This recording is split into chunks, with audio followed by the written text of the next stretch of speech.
Bienvenidas y bienvenidos a Media 20.1. Esta es la imagen de la semana.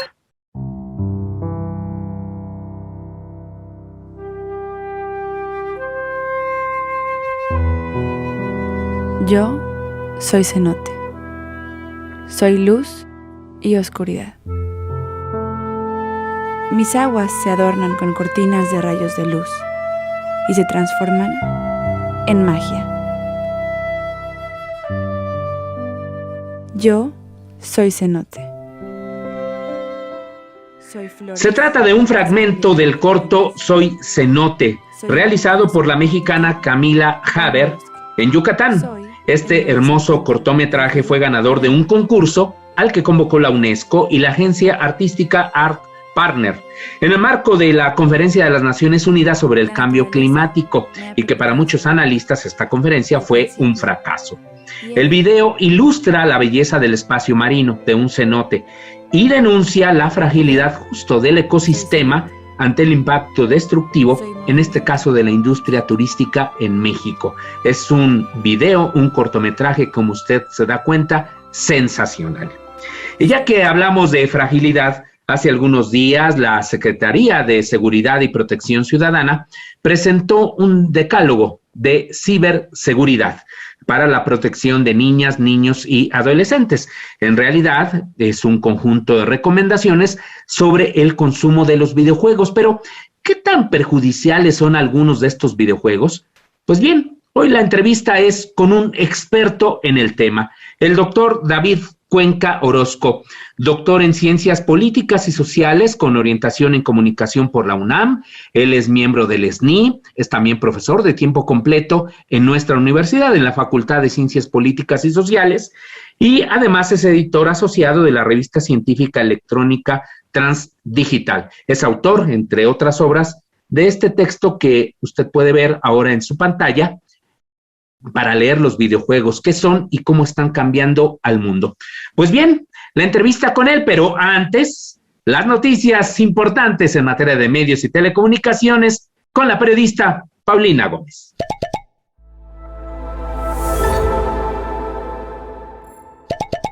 Media 20.1 presenta los temas relevantes de la agenda de radio, televisión y telecomunicaciones. Los medios considerados como más confiables para mantenerse informados durante la pandemia fueron la televisión con un 43%, las redes sociales con un 26% y los portales de noticias con un 15.5%. Estos resultados se obtuvieron en la segunda encuesta 2021 sobre usuarios de servicios de telecomunicaciones realizada por el Instituto Federal de Telecomunicaciones. De acuerdo con los encuestados, el Internet fijo es el servicio que ha sido de mayor utilidad durante la pandemia, seguido muy de cerca del servicio de telefonía móvil. Después le sigue la televisión de paga y por último la telefonía fija. Respecto a las opciones que se consideraron más confiables para comunicarse, los usuarios mencionaron el teléfono móvil con un 32% y las llamadas o videollamadas en Skype o WhatsApp con más del 24%. El estudio completo puede consultarse en el sitio web del Instituto Federal de Telecomunicaciones. La Ciudad de México recibió la semana pasada el Guinness World Records de la ciudad más conectada del mundo. La ciudad demostró que cuenta con más puntos Wi-Fi gratuitos, con un total de 21.500, superando a Moscú, que ocupaba el primer sitio. La mayoría de los accesos se hacen a través de postes públicos pertenecientes a las cámaras del Centro de Control C5. Sobre las próximas metas, esto dijo la jefa de gobierno de la Ciudad de México, Claudia Sheinbaum. Vamos por las escuelas públicas de la Ciudad de México, vamos por las preparatorias del Instituto de Educación Media Superior y por las universidades de la ciudad. De tal manera que ponemos y brindamos los recursos del pueblo de México, porque no son recursos del gobierno, son recursos de los impuestos del pueblo de México al servicio de la ciudadanía. El Congreso de la Unión está obligado a emitir una nueva Ley General de Comunicación Social con enfoque de derechos humanos, que sustituya a la anacrónica e inconstitucional ley vigente como consecuencia de un amparo obtenido por la organización Artículo 19 el pasado mes de septiembre. Sin embargo, la organización Artículo 19 considera que no hay indicios para que ello ocurra en una fecha próxima, pese a que la Corte estableció que la nueva Ley de Comunicación Social debería aprobarse antes de que finalice el periodo ordinario de sesiones, es decir, a más tardar el 15 de diciembre. Para Artículo 19, esta omisión es grave, ya que el presupuesto destinado por los gobiernos para la publicidad gubernamental continuará ejerciéndose sin criterios claros de transparencia, eficacia y honradez. Cada vez más personas recuperan sus actividades que tenían antes de comenzar la pandemia. Pero en el caso de la asistencia al cine, los retos son aún importantes. De acuerdo con Conacine, la exhibición cinematográfica en México está apenas en un 46% de la taquilla prepandemia. No obstante, el debut de películas exitosas como Venom, Eternals y Cruella. Del 25 de marzo de 2020, cuando comenzó la pandemia, y hasta el 7 de noviembre del 2021, se vendieron 94 millones de boletos, cifra lejana a los 302 millones de boletos vendidos en 2019. Esto ha significado una merma económica de 26.900 millones de pesos, según el columnista de El Sol de México, Alberto Aguilar. Doctor David Cuenca, bienvenido a Media 20.1. ¿Qué tal? Muy buenas tardes. Muchas gracias por la invitación.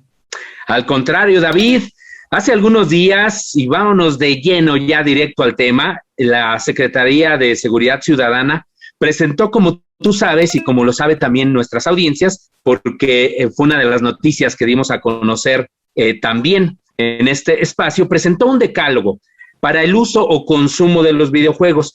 Por ejemplo, algunas de las recomendaciones son no jugar ni chatear con desconocidos, ni proporcionar datos personales. ¿Cuál es tu opinión sobre este decálogo? Bueno, para comenzar, me parece una primera aproximación adecuada para los padres que no conocen ni tienen un consumo responsable del videojuego con sus hijos.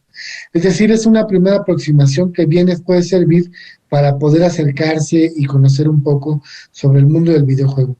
Pero bueno, me parece que a estas recomendaciones deberían sumársele algunas otras, dependiendo del tipo de juego, dependiendo del tipo de forma de jugar, dependiendo del tipo de compañías con las cuales se lleva a cabo la práctica de juego.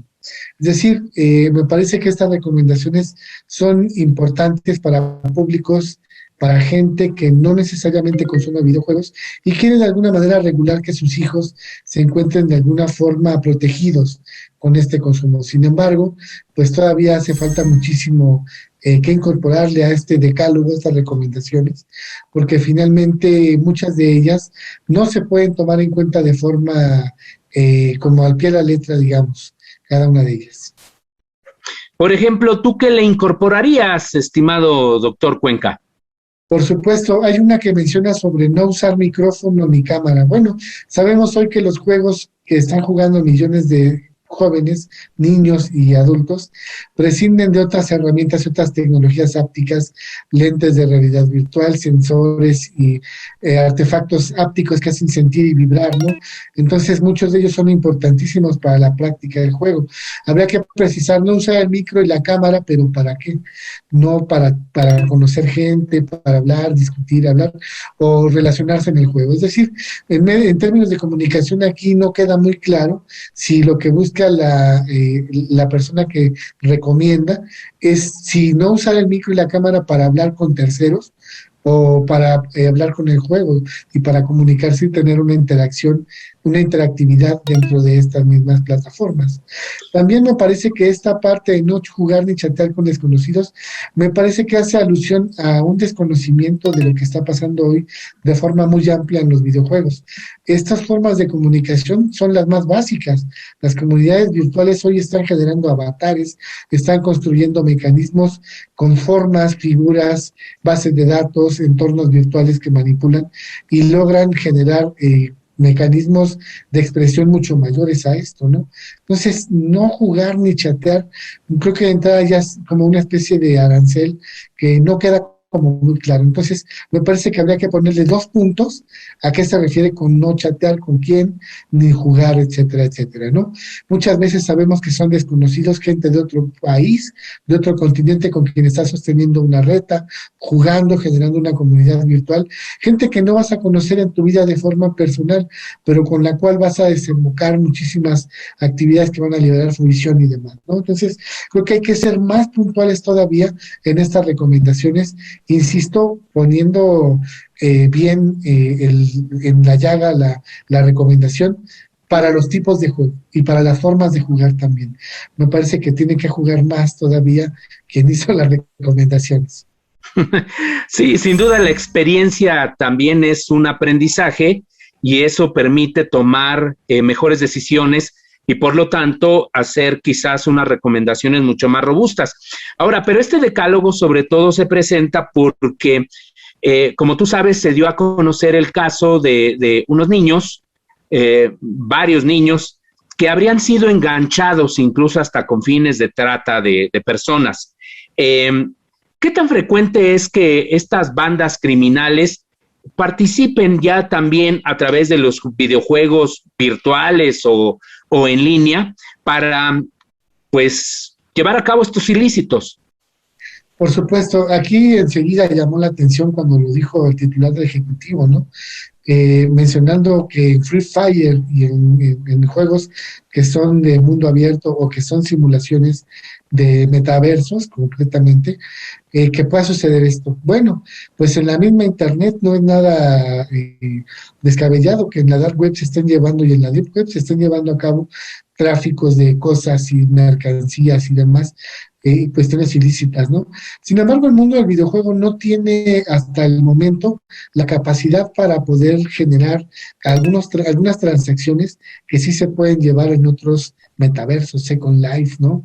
Pero difícilmente van a poder enganchar a públicos que no necesariamente tienden a tener estrategias de mercantilización de bienes y servicios, digamos, ¿no?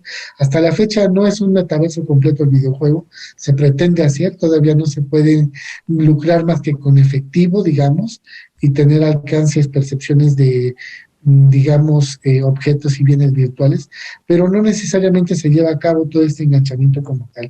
Ahora bien, el hecho de que haya una convocatoria por parte de alguien para que diga, bueno, yo hago un meetup contigo después para que tú puedas lograr unirte a mis filas o acercarte hacia esto, habla de un problema que tiene múltiples etiologías, tiene múltiples causas que van desde lo científico hasta lo social, ¿no? Es decir, quiénes son esas personas, por qué circundan estos horarios, por qué atienden a los jóvenes, por qué apelan a meterlos al narco en lugar de ofrecerles consolas, dinero y otras cosas, ¿no? ¿Por qué una vida para una sociedad que tiene este tipo de problemas se le acercan este tipo de soluciones y sobre todo a estos jóvenes, ¿no? Bueno, para ser muy concreto, yo diría que a la fecha todavía es muy difícil poder hacer estos mercados negros, estas transacciones y toda esa capacidad de convocatoria que pueda tener el videojuego sigue siendo aún muy difícil. No es descabellado pensarlo, existe, es una realidad que ya se ha planteado por mucho tiempo, desde que la misma Internet existe, en términos de poder no necesariamente poner una cara real de quién eres, sino más bien una tipificación ideal, un avatar, una máscara, un perfil, que no puede ser necesariamente el real, y con el cual se pueden hacer muchísimas cosas, ¿no? Pedir fotografías, generar ahí algún tipo de negociación, algún chantaje y subir y escalar con eso hasta cuestiones que tienen que ver con el crimen organizado, ¿no? Sin embargo, que veamos el reclutamiento de gente que optada por diferentes cárteles hasta la fecha, pues ha sido todavía planteada y no una cuestión no resuelta como una situación que se dé de forma constante en el mundo del videojuego, ¿no? Me gustaría señalar rápidamente nada más el hecho de que finalmente cuando hablamos de cárteles y relación con videojuegos, aquí estamos hablando de un problema multifactorial, estamos hablando de un problema que tiene múltiples pendientes, la supervisión de los padres, el acompañamiento de la gente en las plataformas de juego que esté supervisando a otras personas, las cuentas de correo electrónico, quién es el que está pagando las partidas de juego y las consolas de juego, a gente que no sabe ni qué está jugando, ¿no? Entonces me parece que esto es muy importante. También hay que tener una cultura digital, el hecho de compartir información digital en lugares, comunicarse y demás, hace referencia a la falta de una información familiar y en los nichos primarios de una alfabetidad digital para poder tener este tipo de precauciones que cualquier persona hace cuando entra a Facebook, que las personas hacen cuando también, y se presenta en Facebook esta problemática también, ¿no? De la posibilidad de que el narco coopte gente y que otras cuestiones del crimen organizado estén involucradas en transacciones a través de estas plataformas. No es ajeno a que pase en el mundo del videojuego, pero las dinámicas y las mecánicas, es decir, las acciones y las reglas del juego dentro de los mismos títulos de estas plataformas, no necesariamente están construidas para eso o no permiten de forma tan efectiva llevar a cabo estas disposiciones. Reitero, no es imposible, pero no están hechas absolutamente para eso.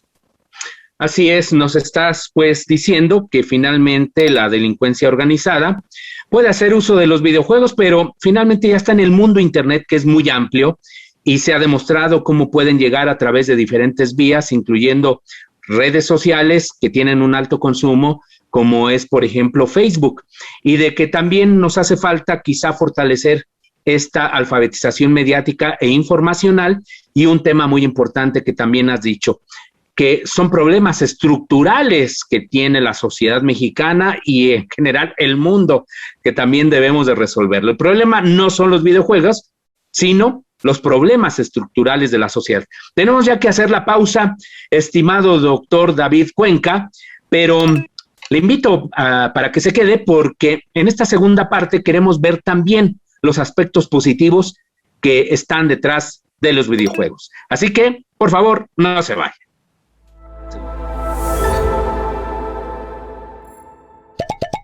Gracias por continuar en Media 20.1. Estamos hablando de un tema muy importante, los videojuegos, que ha tenido un boom, un crecimiento impresionante en los últimos años, pues gracias también a que al mismo tiempo se ha acelerado la posibilidad para la transmisión de datos con tecnologías 4G, 5G, y ha evolucionado también la tecnología. Yo todavía me acuerdo, David Cuenca, de lo que era el Pac-Man, ¿no? O lo que eran el ping pong, ¿no? O el juego de tenis, que, bueno, la base eran muy entretenidos, pero ahora ya estamos hablando incluso de realidades virtuales, metaversos, en fin, todo esto que tú nos has estado comentando, doctor Cuenca. Antes de preguntarte sobre este boom de los videojuegos, Quiero preguntarte, David, si tienes información de cómo va esta clasificación de los videojuegos, porque ese es un tema que también ampliamente se debatió aquí en México.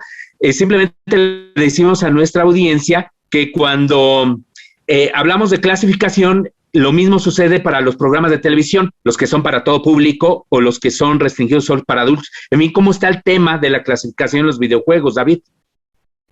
Por supuesto, qué bueno que lo preguntas. Es un tema muy interesante. A partir del 18 de agosto del 2021, los videojuegos en México ya están regulados por los llamados lineamientos generales del sistema mexicano de equivalencia de clasificación de contenidos de videojuegos. Es decir, es un sistema análogo a los sistemas internacionales, el norteamericano, el ISBR, el PEGI, que es el europeo, el japonés, etcétera, que busca de alguna manera regularlos a partir de una serie de clasificaciones. Clasificación A, B, B+15, C, dependiendo del grado de violencia, de contenido con lenguaje procast, el tipo de escenas con contenido sexual y algún tipo de regulaciones que tengan que ver con la fantasía y la moderación de apego a la realidad que puedan haber de actividades. Ahora, aquí hay una cuestión muy interesante. Este análogo que se hace de manera a tabula rasa, digamos, por un lado, porque en otros países ya se hace. Sin embargo, regularlo, ya regulado nuevamente, aquí nos va a dar un dolor de cabeza, porque todos los títulos que entran aquí, que se exportan e importan, tienen un código de clasificación, ya que es norteamericano primero y después los demás, en el cual ya está una regulación sobre si es para adultos, si es para jóvenes, mayores de 17, con clasificación pendiente por el grado de todo lo que dije, y todavía sumarle otra clasificación más da todavía un problema para poder mercantilizar estos productos, ¿no? Entonces es otra especie de arancel, en este caso, pues regulatorio en el marco cuasi político, ¿verdad?, de lo que es el objeto, para poderlo tener, ¿no? Lo que es cierto es que este marco ha permitido, pues, tener contenidos, ayudar a entender a quienes no juegan, pero lo regulan, un poco más cercanos a lo que es el cine. Entonces ya más o menos por ahí se acercan para poder atinarle más o menos a cómo se hace esta clasificación. Sin embargo, aquí reitero, aquí habría que pensar primero en jugarlos para poder entender que la trama va a cambiar y el grado de afectación o el grado de incidencia de alguna cuestión que aparecía en un momento después va a desaparecer. Las tramas duran hasta 200 horas, no es como una película, y derivan de las interacciones y participación de quien juega, y puede nunca aparecer violencia en el juego o lenguaje procaz si el jugador toma un camino o un derrotero en particular. Entonces no se puede regular tal como el cine, porque no se trata de una proyección de A a B, sino que tiene una múltiple arborificación que se va abriendo de acuerdo a la jugabilidad de cada participante.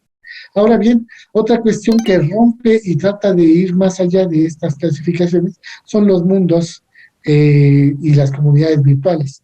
¿Por qué? Porque allá adentro, haciendo sociedad, haces lo que harías afuera de pantalla, y lo que haces o no afuera de pantalla rompe por mucho el marco de la sugerencia que pueda tener un título. Lo que es cierto es que están pensadas para su comercialización, para la venta al público, para que los papás lleguen y tengan un mecanismo de certidumbre que les sirva para poder acotar a vender el título a una persona que puede ser su hijo, o para un adulto vendérselo también, pues.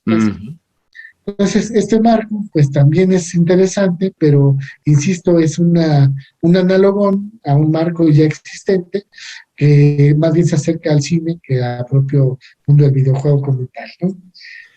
Muy bien, eso es muy interesante, y yo creo que eso nos daría para otro programa, para que las audiencias entiendan bien esta clasificación, porque pues bueno, es una decisión de compra y al mismo tiempo es una medida de prevención, sobre todo cuando se trata de las hijas, de los hijos.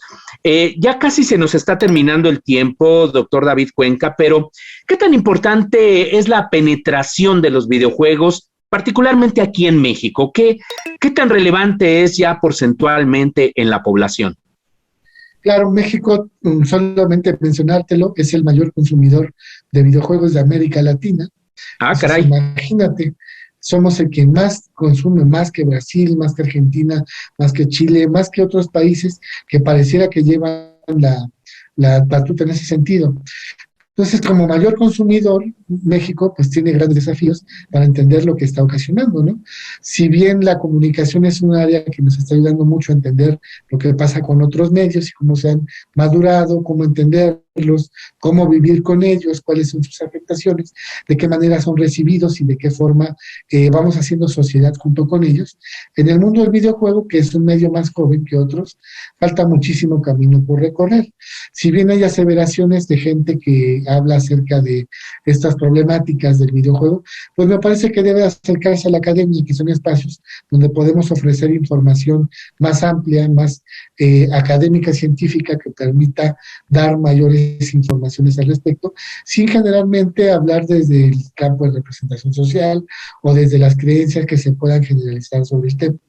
Estamos planteando, por último, te comento, un manual para padres preocupados ahí en la Facultad de Ciencias Políticas. ¡Ah, qué bien! En la universidad, porque nos parece importantísimo trabajar este tema para que puedan comprender qué sí darle y qué no darle a su hijo, y cómo acercarse y cómo participar sin ser el jugador, digamos. ¿Cuándo lo presentan esto, David? Estamos en desarrollo de un proyecto de investigación actualmente ahí en la Facultad de Ciencias Políticas, y bueno, pues pronto les daremos más detalles al respecto. Cualquier cosa pueden seguirnos en la Finisterra, en el grupo de investigación que tenemos en la facultad, y en las redes aparecemos como La Finisterra, y ahí pueden encontrar más información. Somos un grupo de investigación dedicado al análisis y la investigación del tema, y podemos ofrecerles también muchos datos sobre estas recomendaciones para jugar y sobre estos decálogos y discusión pues, científica que realizamos de forma constante. Pues está maravillosa esta recomendación que nos estás haciendo. Invitamos a la audiencia de Media 20.1 a que se acerque a este sitio web que se ha elaborado en la propia Universidad Nacional Autónoma de México, orgullosamente en la Facultad de Ciencias Políticas y Sociales, y más aún considerando este boom que nos ha dicho el doctor David Cuenca que tienen los videojuegos en México, ahora que va a entrar Netflix, por ejemplo, ya también a los videojuegos. Ya tiene títulos aquí en Android todavía, pero ya se pueden jugar, entonces se va a sumar a la ecuación del streaming, se va a sumar en los metaversos, se va a sumar a la ecuación los medios sociales. Facebook es uno de ellos, que no red social, es más que una red social. Se van a sumar muchos actores, muchas figuras a esta ecuación, por tanto es importantísimo, es necesario que aprendamos a entender lo que este medio está ofreciendo y que pues también cómo incide en nuestra vida cotidiana. Pues ahí está la recomendación. Me parece un cierre espectacular, muy pertinente. Muchas gracias, doctor David Cuenca, por estar en Media 20.1. Muchísimas gracias por la invitación. Y muchísimas gracias a usted. Hasta la próxima semana.